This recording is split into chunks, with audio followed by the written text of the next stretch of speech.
에, 저는 오늘 지난주에 이어서 제 빌립보서 말씀 9번째 복음 전파의 전진이라고 하는 제목을 가지고 우리 함께 은혜를 나누고자 합니다. 기독교 역사상 가장 위대한 사람이 누구냐라고 꼽는다고 한다면 뭐 두말할 것 없이 바울이라고 할 것입니다.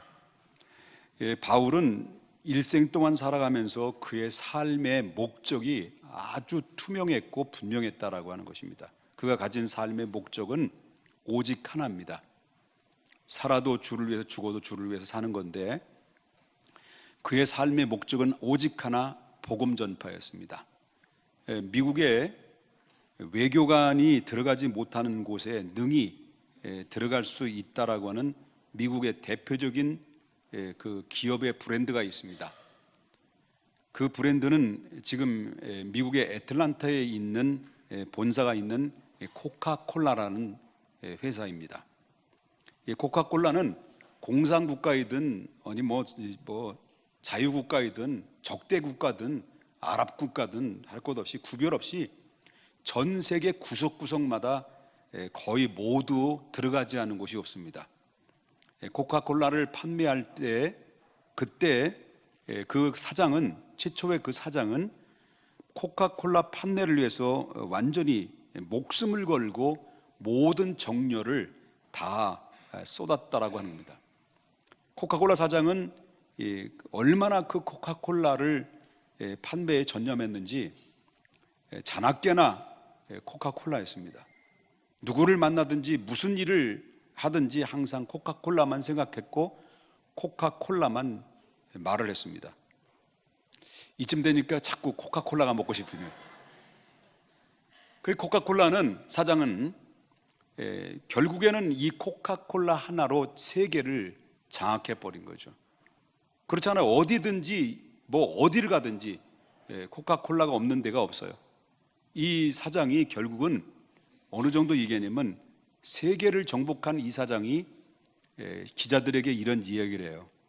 내 혈관에, 내 몸 안에 있는 혈관에 뭐가 흐르고 있는 줄 아냐? 피가 흐르고 있는 것이 아니라 코카콜라가 흐르고 있다, 이렇게 얘기했다는 거예요.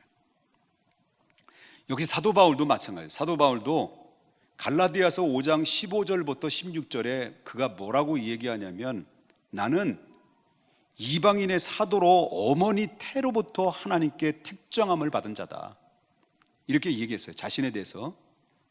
다시 말해서 이건 무슨 말이냐면 자기는 어머니 뱃속에서부터 이방인에게 복음을 전하라고 택하여 부름받아서 이 세상에 태어났다는 거예요. 그래서 삶의 목적은 살아도 복음 전파, 죽어도 복음 전파라는 거죠. 나는 그것 때문에 태어났고 그것 때문에 살아간다, 이렇게 얘기한 거죠. 이 코카콜라 사장보다 더한 사람이에요. 그럴 때 코카콜라 사장은 소위 말한다고 한다면 그 혈관 속에 코카콜라가 흐르고 있다고 하지만 바울의 심령의 혈관 속에는 뭐가 흐르고 있냐면 사람의 영혼을 살리는 예수의 보혈의 피가 흐르고 있어요. 바울은 이러한 삶의 목적이 분명했기 때문에 그가 복음 전파하는 일이라고 한다면 어떠한 고난과 어떠한 아픔과 여러 가지 상황이, 어려운 상황이 사방에 우겨싸움을 당한다 할지라도 절대로 절망하지 않았어요. 그 안에 절망이 아니라 오히려 감사와 기쁨으로 그 고난과 아픔을 잘 믿음으로 극복했던 사람이 누구냐? 바울입니다. 그래서 세계적인 위대한 사람이라는 거예요. 지금 바울은 지금 어디에 갇혀 있냐면 로마 감옥에 갇혀 있는 거예요. 로마 감옥에 갇혀 있는 상태에 놓였는데 이 소식을 전해 들었던 이 빌립보 교인들이 걱정을 하는 거예요. 아유, 우리 봐도 사도 바울 선생님이 로마의 감옥에 갇혀 있는데 어쩌면 좋을까 하면서 걱정을 하고 있는 가운데 있었을 때 그때 바울은 빌립보 교회 성도들이 자기를 향해서 걱정하고 염려한다는 이 소식을 전해 듣고 바울은 편지를 띄워서 걱정하지 마라, 걱정하지 마라, 그리고 오히려 감사와 위로의 말을 빌립보 교인들에게 전해주죠. 그 전해준 말 중에서 오늘 함께 읽었던 12절에 나오는 말씀을 이야기하고 있어요. 그 12절에 뭐라고 얘기했습니까? 우리 한번 다 같이 한번 읽어보겠습니다. 여기 다 같이 시작. 형제들아, 내가 당한 일이 도리어 복음 전파의 진전이 된 줄을 너희가 알기를 원하노라. 바울이 지금 당하고 있는 일들이, 지금 당하고 있는 고난들이, 지금 감옥에 갇혀 있는 상황들이 오히려 그것이 내게 화라기보다는, 고난이라기보다는 오히려 복음을 진전하는데 거기에 능력이 되었다, 그런 얘기를 하고 있어요. 그렇다면 지금 바울이 당하고 있는 일이 뭘까요? 지금 당하고 있는 일이 뭐냐면, 그때 당시 바울은 지금 어디에 갇혀 있는 거예요? 어디에 갇혀 있어요? 로마의 감옥에 갇혀 있는 상황이에요. 근데 이 바울이 이야기하는 것, 내가 지금 당하고 있는 일은, 이야기하고 있는 것은 바울이 지금 로마의 감옥에 갇혀 있는 것만 이야기하는 것이 아니라 로마 감옥에 들어올 때까지 그가 겪었던 여러 가지 일들을 다 포함해서 그가 당한 일이라고 그렇게 말로 표현한 거예요. 그동안 바울은, 물어보겠습니다. 바울은 원래부터 예수님을 전파하는 전도자였습니까? 아니었죠. 바울은 예수님을 핍박했던 사람이에요. 예수 믿는 사람들을 다 받아 족친 사람이에요. 죽인 사람이에요. 그래서 예수 믿는 사람들이 바울 그러면 치가 떨릴 만큼 악명 높은 사람이 누구냐면 바울이에요. 그래서 이 사람이 다메섹에서 부활하신 예수님을 만났어요. 이 부활하신 예수님을 만나고 난 이후에 그는 복음의 핍박자가 아니라 복음을 전파하는 자로 바뀌어지죠. 그의 삶은 완전히 180도로 바뀌어져서 예수 그리스도의 심령의 혈관에, 그대의 심령의 혈관에 예수 그리스도의 보혈의 피가 흐르고 그의 마음의 복판에는 영혼 사랑과 그 영혼 구원을 위해서, 전도를 위해서, 복음 전파를 위해서 활화산처럼 활활 타오르는 사람이 되었다는 거죠. 하나님도 여러분들을 부르신 목적도 바로 그런 목적일 것입니다. 여러분, 이왕 달라질 바에는 360도로 돌지 말고 우리 모두 180도로 돌으십시다. 360도는 제자리로 돌아오는 거잖아요. 그러니까 우리가 완전히 바뀌어져서, 바울처럼 완전히 바뀌어져서 그리스도를 핍박하는 자가 그리스도를 전하는 자로 바뀌어져야 돼요. 그래야 이 땅에 살아가는 삶에 있어서 목적과 의미를 바로 알고 살아가는 것이죠. 이런 사람의 행복이 주어지는 것이죠. 자, 이런 가운데 다메섹에서 부활하신 예수님을 믿고 영접하고 그리고 복음을 전하는 전파자로서 그의 인생은 그렇게 시작되죠. 젊은 시절부터 그는 복음을 전파하기를 시작하면서 전도 여행을 1차, 2차, 3차 전도 여행을 거쳐서 어느덧 젊은 시절을 다 보내고 노년에 이르러서 이제 마지막 3차 여행을 다 끝난 다음에 자기가 하고 싶었던 게 있었어요. 그게 바로 뭐냐면 자기 동족이었던 유대인들에게 예루살렘에 들어가가지고 3차 여행을 끝난 다음에 예루살렘에 들어가가지고 자기 동족인 유대인들에게 복음을 증거하다가 마지막엔 로마에 가서 하나님의 말씀을 선포하고 하나님 나라 가고 싶었던 거예요. 이게 바울의 소원이었어요. 이게 꿈이었어요. 그런데 결국 3차 여행을 끝나고 드디어 목적대로 예루살렘으로 들어갔는데 문제가 발생됐어요. 그를 오랫동안 바울 사도를 노리고 있던 유대인들이 그를 붙잡은 거예요. 그래 붙잡아 놓고 그를 고소를 했어요. 그래서 예루살렘에서 감옥에 있다가 어디로 이송이 되냐면 가이사랴 빌립보 감옥으로 들어가요. 이 가이사랴 빌립보 감옥 안에서 몇 년 동안 있었냐면 바로 제대로 재판도 받지 못한 상태 속에서 가이사랴 빌립보 감옥에서 2년 동안 그 안에서 갇히게 되죠. 그러니 바울의 입장에서 볼 때 어때요? 2년 동안 갇히면서 제대로 재판 하나 받지 못하고 억울하게 복음 전도한다는 것 때문에 누명을 뒤집어 써서 감옥에 들어 있는데 얼마나 답답하냐는 거죠. 감옥에 나가서 빨리 한 사람이라도 복음을 증거하고 예수를 전파해야 되는데 지금 갇혀 있으니, 묶여 있으니 바울의 입장에서 볼 때는 답답한 거죠. 그래서 결국은 답답한 나머지 바울은 그 나라, 유대 나라를 지배한 나라가 어떤 나라예요? 로마잖아요. 로마의 황제에게 상소를 해요. 로마 황제의 살을 상소를 해서 바로 벨릭스라고 하는 사람의 허락에 의해서 그걸 받아들이죠. 그래서 상소한 이유는 그 자격이 뭐였냐면 바울 사도에게는 무슨 시민권을 가지고 있냐면 로마의 시민권을 가지고 있어요. 그 로마의 시민권을 가지고 있기 때문에 로마에 들어가서 재판을 받을 수 있는 자격이 부여돼서 그걸 받아들이게 됐죠.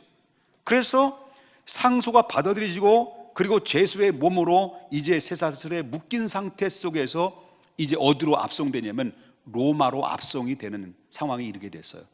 그런데 로마로 가는 길이 그렇게 평탄하진 또 않아. 또 그 가이사라의 빌립보에서 로마로 가는 배를 타고 가는데, 죄수의 몸을 가지고 배를 타고 가는데 배가 너무 큰 거예요. 그래서 276명이 그 배를 말하자면 그 승객들이 타고 죄수들과 함께 포함되어 있었죠. 근데 배가 한참 항해하는 가운데 있었을 때 배가 큰 광풍을 만나게 돼요. 그래서 파손의 위기가 됐을 때 결국은 거기에 군인들이며 모든 죄수들이며 모든 사람들이 거기서 배에서 뛰어내려요. 그래서 이 바울이 말한 대로, 바울이 시간으로 다 말씀드렸으면 바울이 주도한 대로 백성들이 그 276명의 한 사람도 죽지 않고 정말 간신히 생명이 살아서 가까운 섬으로 거기 도착이 돼서 그 섬에서 또 몇 개월이 있었냐면 3개월 동안 지내게 되죠. 거기서 뱀도 물렸다가 다시 능력으로 살아났다가 이렇게 있었죠. 근데 어찌된 영문인지 결국 이제 가까스럽게 고생 끝에 자기가 목적지인 이 로마로 왔는데, 어떤 영문인지 로마에서도 곧바로 재판을 받아야 되는데 재판을 자꾸 지연되는 거예요. 지연되고 쇠사슬은 묶여있는 상태 속에 놓여 있으니까 이렇게 해서 바울은 최소한도 그 감옥에서, 로마 감옥에서 2년 정도 아니면 3년 정도에 갇혀 있어서 재판을 지금 받지 못한 유보 상태에 놓여 있었다라고 하는 거죠. 그러니까 오늘 함께 읽었던 본문의 말씀에 그 말씀은 감옥에서 바울이 언제 그 말씀을 기록했냐면 그때 2년 정도 3년 정도의 로마 감옥에 있을 때 빌립보서를 이거 쓴 것이 그때였습니다. 오늘 함께 읽었던 말씀이 로마의 감옥에서 기록했던 거죠. 그래서 오늘 함께 읽었던 말씀을 보게 되면 12절에 보니까 내가 당한 일이라고 하는 이 말은 바울이 로마 감옥에 들어갈 때까지 당한 일을 얘기하고 있는 거예요. 지금 2년 3년 동안 있으면서 그 전부터 지금까지 오는 과정을 이야기하고 있는, 이게 바로 뭐냐면 내가 당한 일이라는 거죠. 한번 계산해 보자는 거죠. 자, 바울에게 복음을 위해서 복음의 피가 들끓고 있어요. 한 사람이 더 복음을 증거하고 싶은 마음이 충만했어요. 그런데 그가 감옥에 보낸 시간이 벌써 몇 년의 세월이에요. 소위 말한다면 다 따지고 보기에는 약 5년 정도의 세월 동안 자유로운 몸이 되지 못하고 감옥에서 세월을 보냈어요. 자, 그런 시간을 보내면서 아마 그는 이렇게 생각했을 거예요. 하나님, 내가 이방인을 위해서 하나님이 나를 이방인을 위해서 복음을 전하라고 부른 거 아닙니까? 그러면 가서 빨리 복음을 증거할 수 있도록 하나님 이 감옥에서 내보내셔서 한 사람이라도 한 영혼이라도 복음을 증거하는 게 당연한 거 아닙니까? 그런데 내가 왜 여기에서 5년 동안 이렇게 계속 지연되어 있고, 그것도 감옥에 로마에 왔는데도 불구하고 상소를 했는데도 불구하고 재판 하나 받지 못하고 지금 질질 끌고 있는 이유가 뭡니까? 이거는 이해할 수 없습니다라고 이렇게 항변할 수가 있는 상황입니다. 충분히 바울의 입장에서 볼 때. 그렇다면 이런 항변할 수 없는 이 상황 속에 있었을 때 바울은 지금 자신이 당하고 있는 이 고난을 어떻게 이해했고, 어떻게 그걸 받아들였고, 어떻게 극복했냐라는 거죠. 이게 바로 12절에 나오는 말씀인데요. 12절에 뭐라고 말하는, 다시 한번 보겠습니다. 자꾸 보라고 그래서 미안합니다. 보면 볼수록 능력이 생겨요. 자, 형제들아, 내가 당한 일이 도리어 뭐하게 해요? 복음 전파에 뭐 된다는 거예요? 진전이 된다는 거예요. 그걸 깨달았다는 거예요. 지금 내가 비록 자유의 몸이 아니에요. 5년 동안 감옥에 갇혀 있어요. 5년 동안 나가서 복음을 증거한다면 얼마나 많은 사람들을 복음을 증거할 수 있겠느냐. 그러나 내가 지금 5년 동안 갇혀 있어서 복음을 증거하지 못하는 상황에 놓여 있지만은, 근데 따지고 보니까, 깨달고 나 보니까 하나님의 섭리를 알아보니까 결국은 그것이 바로 내가 이 고난당하는 이 고난은 복음이 한 단계 한 단계 전진하기 위한 하나의 과정이라고 하는 것을 그는 깨달아요. 그럼 여기서 나오는 전진이라는 말이 뭐냐? 헬라어의 원어상으로 볼 때는 프로코페라는 말이에요. 이 말은 뭐냐면 나무를 찍어서 장애물을 제거하여 전진한다는 얘기예요. 다시 이건 쉽게 말한다고 한다면 이 모든 장애물을 제거해서 앞으로 전진하게, 그냥 복음을 한 발 한 발 전진하기 위해서 이 모든 장애물을 제거한다, 이거예요. 이게 전지. 저는 자꾸 군대 얘기해서 죄송합니다만 오늘만 하고 얘기 안 하겠습니다. 이 북파 공작원 시절에 훈련을 받을 때 주로 어떤 훈련을 받았냐면 야간 침투 훈련을 받아요. 야간 침투 훈련을 받는데 우리는 공작대라고 하는데 제1공작대, 제2공작대, 제3공작대 있는데 바로 1공작대에 5인 1조로 되어 있어요. 거기는 팀장이 있고 반장이 있고 고참이 있고 중고참이 있고 막내가 있는데 임무 수행의 목표가 설정이 돼요. 임무 수행의 목표가 딱 설정이 되면 바로 이제 반드시 비무장지대로 들어가야 돼요. 군사 분계선을 통과해야 되는데 군사 분계선 안에는 바로 5가지의 장애물이, 그때 당시 79년도에서니까요. 79년도 그때 당시는 5가지 장애물을 뚫고 들어가야 돼요. 그 5가지 장애물이 바로 뭐냐면 쌀이 장애물이 있고, 쌀이 장애물이 지나면 목책 장애물이 있고, 목책 장애물이 지나면은 그 고압선 장애물이 있고, 그 밖에 또 뭐 장애물이 있는데 또 한 가지 잊어버렸어요. 근데 마지막 통과해야 될 게 철책 장애물이에요. 그거를 뚫고 나가야 되고, 거기 비무장지대를 통과하려면은 수 없는 그 숲이 우거진 장애물이 있어요. 그 우거진 장애물을 먼저 그 장애물을 이렇게 제거를 하는 작업을 해야 돼요. 그 제거를 하는 작업에서 5인 1조 중에서 그것을 제거하는 일을 임무 수행을 하는 사람이 맨 앞에서 이걸 하는 거예요. 맨 앞에 있는 사람이. 이걸 가지고 뭐라고 하면 척후병이라고 그래요. 일단 척후병이 이제 임무 수행을 위해서 거기에 모든 장애물을 제거하기 위해서는 앞에 있는 우리가 전진하기 위해서, 임무 수행 앞으로 가기 위해서는 그 길을 열어주는 역할인데 거기는 지뢰들이 깔려 있어요. 그러면 30cm 정도의 꼬챙이 같은 게 있는데 그걸로 W로 이렇게 45 각도로 W로 이게 눌러요. 그래 걸리면 그 지뢰예요.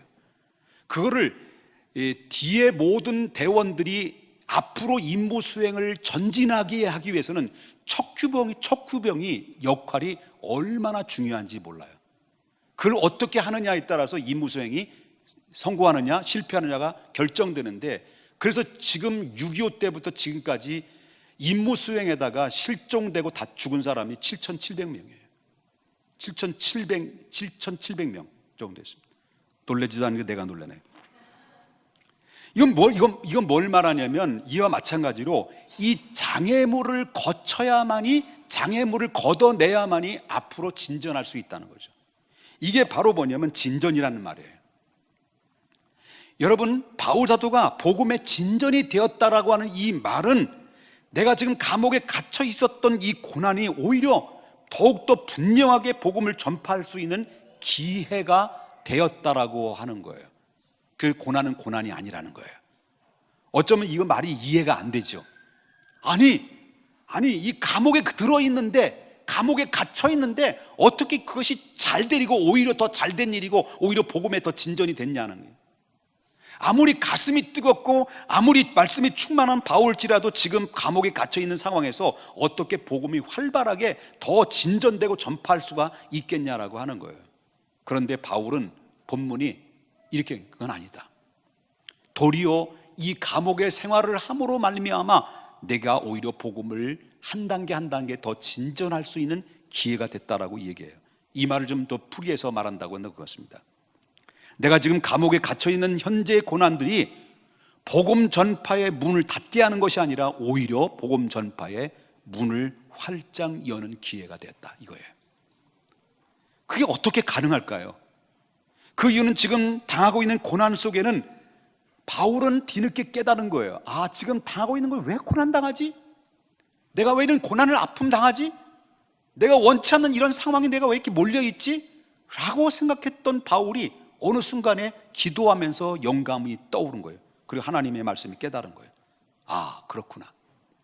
내가 지금 예루살렘으로부터 유대인들로부터 고발되어 감옥에 갇히게 된 것도, 그리고 가이사랴 빌립보 감옥에서 2, 3년 동안 머물러 있었던 것도, 그 다음에 로마에 와서 2, 3년 동안 머물러 있었던 모든 이것들이 이런 모든 고난들이 우연이 아니구나. 이것은 바로 하나님의 복음을 전파하기 위한 하나님의 계획 속에 깊은 심도 있는 하나님의 계획과 그 다음에 섭리가 있었다라는 것을 그는 깨닫기 시작해요.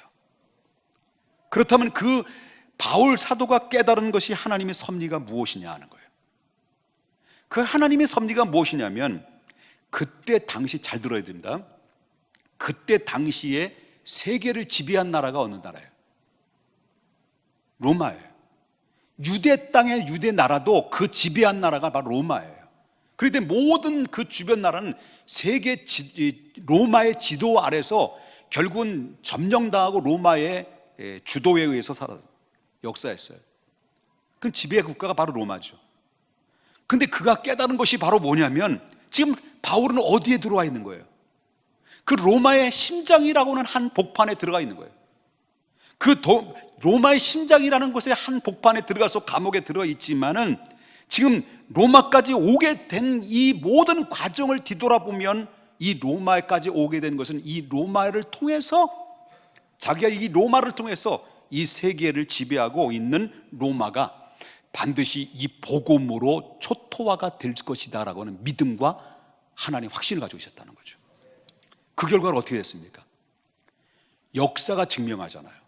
역사가 증명하듯이 그때 바울이 감옥에 갇혀 있을 때까지 깨닫게 됐던 것, 바울은 그 바울로 시작해가지고 로마의 감옥에서 복음이 전파돼가지고 바울로 시작해가지고 로마뿐만 아니라 결국 세계로 그 복음이 뻗어나가는 기적을 이룰 수 있었던 것은 그 역사가 증명하고 있는 거죠. 그래서 이 바울 사도가 로마로 간 것은 우연이 아니라 하나님의 섭리였다는 거죠. 그래서 바울 앞에 있게 될 미래를 바라보면서 자신이 겪고 있는 이 고난이 오히려 복음의 진전이 되었다라고 하는 말은 거기서 그렇게 이야기해요. 지금 앞으로 내가 고난이 있지만 나를 통해서 로마를 봐라. 로마는 초토화된다. 이 코카콜라를 통해서 세계가 초토화된다라고 장담했던 코카콜라 회사의 사장이 코카콜라를 마시면서 이빨을 썩게 만들고 건강을 해치는 사람으로 만들었지만은, 바울 사도는 이 복음의 그 심령의 혈관 속에 예수의 보혈의 피로 말미암아 바울이 바로 로마로 들어가서 로마를 통해서 하나님의 생명의 복음을 전해서 저들의 영혼을 구원했는데, 나로 인하여 로마가 변화되고 로마가 세계를 변화되는 놀라운 역사의 하나님의 섭리의 눈을 그는 한눈으로 쭉 보게 되는 거예요. 아멘입니까? 여러분, 오늘도 우리는 바울의 이 의식과 자세를 가지고 우리의 삶을 적용해야 돼요. 사실 우리가, 여러분도 저도 예수 잘 믿으려고 하잖아요. 여러분, 예수 믿기 싫어서 여러분 나온 겁니까?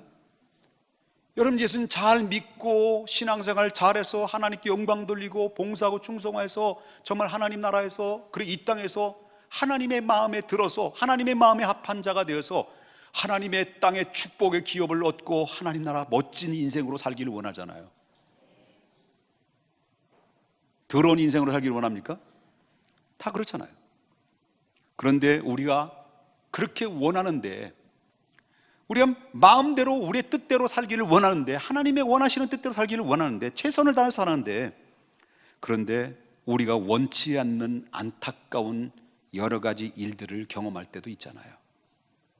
여러분, 어렵죠? 여러분, 아픈 분들이 있죠? 내 뜻대로 안 되죠? 여러분, 지금 마음속에 말할 수 없는 고민과 갈등으로 얼룩져 있지요? 상처도 있고요. 여러분, 지금 앉아있지만 겉으로는 다 평안해 보이고 환한 것 같지만 각자 나름대로 문제없는 사람이 어디 있겠습니까? 예수 잘 믿어도, 교회 열심히 나오는데 왜 나에게 여러 가지 정말 안타까운 일들이 왜 자꾸 경험될 수밖에 없냐는 거예요. 그렇습니다.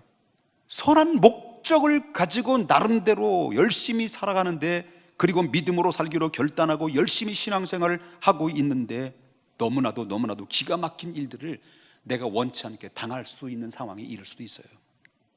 아니면 자식이 속썩이든지, 사업이 실패든지, 실직당하든지, 아니면 사고가 되든지, 또한 모든 여러 가지 내부적인 갈등이 있든지, 신앙적인 갈등이 있든지, 뭐 여러 가지 등등 기가 막힌 일들이, 내가 원치 않는 일들이 생길 때가 있다는 거죠. 그때 여러분들이 겪고 있는 이 모든 일들을, 지금 나의 당하고 있는 모든 어려운 상황들을, 이 고난들을 여러분은 어떻게 받아들이고 지금 있냐는 거예요. 하나님을 원망하고요? 하나님을 원망하고 비관하고 살아갑니까? 그게 아닙니다. 우리는 바울같이 내가 지금 겪고 있는 그 기가 막힌 고난 속에서도 우리는 뭘 바라봐야 되냐면 하나님의 신비를 바라볼 수 있는 영안을 열어야 돼요. 하나님의 섭리를 바라볼 수 있는 그런 하나님의 영안을 열어서 하나님이 나와 함께 한다는 사실을 의심하지 말아야 돼요. 그래서 여러분, 다윗은 이렇게 이야기합니다. 내가 사망의 음침한 골짜기로 다닐지라도 내가 두려워하지 않는 것은 언제나 주님이 나와 함께 하시기 때문에 그렇다는 거예요.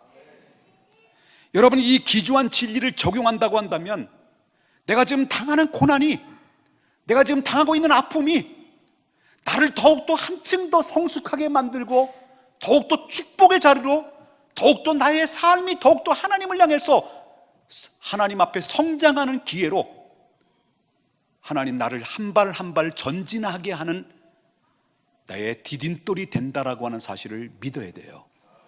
의심하지 말아야 됩니다. 왜? 우리는 어떤 사람들입니까? 하나님의 밖의 사람입니까? 그리스도의 밖의 사람입니까? 우리는 그리스도의 밖의 사람이 아니라 그리스도의 안의 사람들입니다. 그렇게 하나님의 택하고 하나님 부르심 받은 사람, 사명을 붙들고 있다고 한다면, 만약에 이런 모든 고난과 어려운 문제들은 결코 화가 변하여 복으로 바뀌어지는 놀라운 역사는 하나님의 손길이 여러분들을 기다리고 있다는 것입니다. 그래서 낙심하지 말라는 겁니다. 그래서 좌절하지 말라는 겁니다. 하나님을 믿으니 또 나를 믿으라고 하는 것이 말씀처럼, 저와 여러분이, 바울은 이 꿈과 소망이 있었기 때문에 이제 감옥에 있을 때 그 답답함 가운데서도 이제 어떻습니까? 빌립보 교인들에게 너희는 기뻐하라, 다시 이루니 항상 기뻐하라, 이렇게 얘기했던 것은 뭡니까? 그 안에서 자유를 얻었던 것은 먼 훗날 자기를 향해서 원대한 계획과 섭리가 있다는 것을 분명히 깨달았기 때문에 절대로 낙심하지 않았습니다. 그렇습니다. 바울이 지금 갇힌 것은 복음 전파의 진전이 될 수 있었습니다. 그럼 여기 보면 좀 구체적으로 말한다고 한다면 어떻습니까? 바울이 로마의 감옥에 갇히게 됨으로써 어떻게 했습니까? 로마를 복음화시킬 수 있는 중요한 계기가 마련됐다는 얘기예요. 이게 바로 내가 지금 고난 당하는 것은 바로 감옥에 갇혀 있지만은 얼마 후에 로마가 복음화를 시킬 수 있는 중요한 이 발판의 기회가 된 것이 이 감옥에 들어오지 않았다면 이 불가능한 것이었다, 이렇게 얘기하는 거예요. 그래서 여러분 13절을 보겠습니다.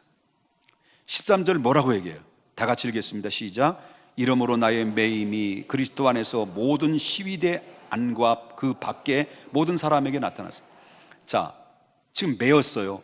근데 그 매여 있는 게 오히려 복음의 진보가 되어서, 진전이 되어서 어떤 일이 벌어지면 모든 누가 나와요?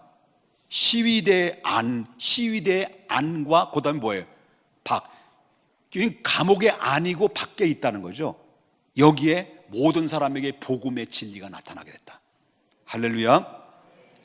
이 말씀 안에 시위대 사람들이라는 말이 나오죠. 여기서 이 시위대 사람들은 어떤 사람이냐? 로마의 황제의 신변을 보호하는 사람들이에요. 그리고 황제의 재판을 받게 될 사람들을 지키고 있는 사람들이죠. 그러니까 막강한 사람들이죠. 특수요원이죠. 이 사람들은 로마 군인들 중에서 가장 뛰어난 군인들이에요. 또한 이 군인의 특성으로 볼 땐 그때 그대로 말한다면 로마 사회에 단결심이 아주 강한 큰 세력을 가지고 있는 사람들이 바로 이 시위대 사람들이에요.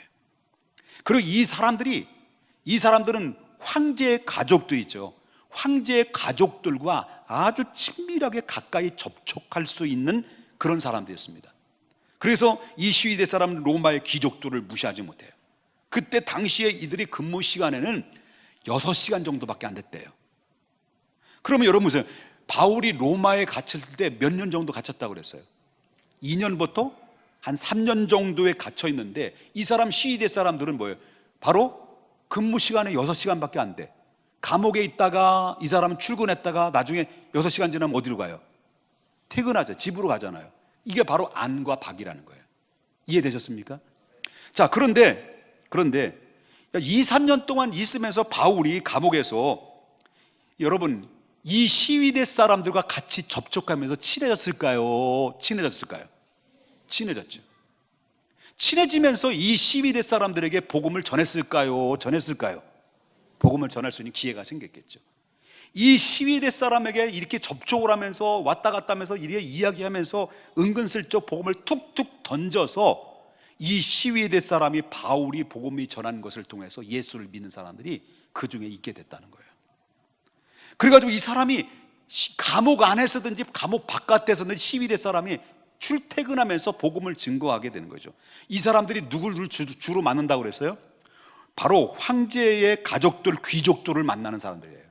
그러니까 뭐니까 이들이 바울과 만남을 통해서 복음을 받아들인 시위대 사람들은 그 지위의 영향력을 가지고 그 로마의 황실 속에까지 귀족들까지 봐서 이 시위대 사람이 복음을 증거하게 되는 거죠. 그래서 13절에 나오는 말씀이 바로 뭐냐면, 나의 매임이 그리스도 안에서 모든 시위대 어디 안과 밖에 모든 사람에게 나타났다. 자, 이 말씀은 그대로 말한다면 초대교회가 로마가 초대기 시대에 로마가 그리스도인들의 박해로부터 시작됐을 때 막 핍박이 엄청나겠죠. 예수 믿는 사람들을 막 핍박하고 막 화형시키고 뭐 이런 상황에 있었을 때, 이미 로마가 대대적인 기독교를 해서 핍박할 그때의 로마의 황실은 어떻냐? 로마의 황실에는, 여러분 놀라운 사실은 아이러니게도 복음을 믿는 시위대 사람 영향으로 말미암아 그 황실에는 이미 예수 믿는 사람들이 많이 생겨지게 됐다는 거예요. 그래서 여러분, 아주 유명한 개같은 인생이었던 네로 황제의 삼촌이 예수를 믿어요. 그리고 이 발음이 좀 제가 현찮아서 도미티아누스 황제의 어머니와 그 딸도 예수를 믿었어요. 거기에 귀족들이 그 감옥에서 시위대 사람들이 안과 밖으로 막 돌아다니면서 복음을 증거하다가 그 황제와 귀족들이 예수 믿고 그 사람들이 예수를 믿는 거예요. 여러분, 이후로 바울은 감옥에서부터 시작해서 복음이 전해지는데, 바울이 복음을 전해줘서 시위대로 안과 밖으로 복음을 증거하기 시작하면서 로마의 복음이 서서히 물밑에서 뻗어나가면서, 여러분, 바울이 복음이 전달하고 난 300년도 되지 않은 채 AD 300년에 콘스탄티 대제가 그 로마가, 그렇게 지독했던 로마가 기독교의 나라로 바꾼 거예요. 이럴 때는 아멘에도 탈이 안 납니다. 할렐루야. 여러분, 그래서 결국 어떻습니까? 이게 바로 복음의 진전이에요. 지금 내가 당하는 고난이 무서운 것 같아도, 내가 지금 당하는 아픔이 별거 아닌 것 같아도, 이게 복음의 진전하는데, 복음의 진전이 결국 어디로 가느냐? 이 세계를 장악하고 있는 로마로 들어가서 로마가 변화되니까 어때요? 로마가 복음화되니까 유럽이 자동적으로 복음화가 되고, 유럽이 복음화가 되니까 자동적으로 더 나가서 이 세계 복음화가 기초석이 됐다라고 하는 거죠. 그래서 사도 바울은 자기가 당한 일이 복음의 진전이 되었다는 말이 그 얘기예요. 이제 이해되셨습니까? 말씀을 맺겠습니다. 우리가 하나님의 나라를 바라보면서 이 땅에서 열심히 믿음 생활을 하고 있죠. 여러분, 성가대원들도 열심히 성가대하고, 주일학교 교사들도 열심히 주일학교 교사하고, 또 우리 장로님이나 모든 전사님이나 안수 집사님이나 자기 주어진 직분의 포지션에 최선을 다하시는 모습을 볼 때마다 나는 하나님 앞에 감사하고 여러분께 감사하죠.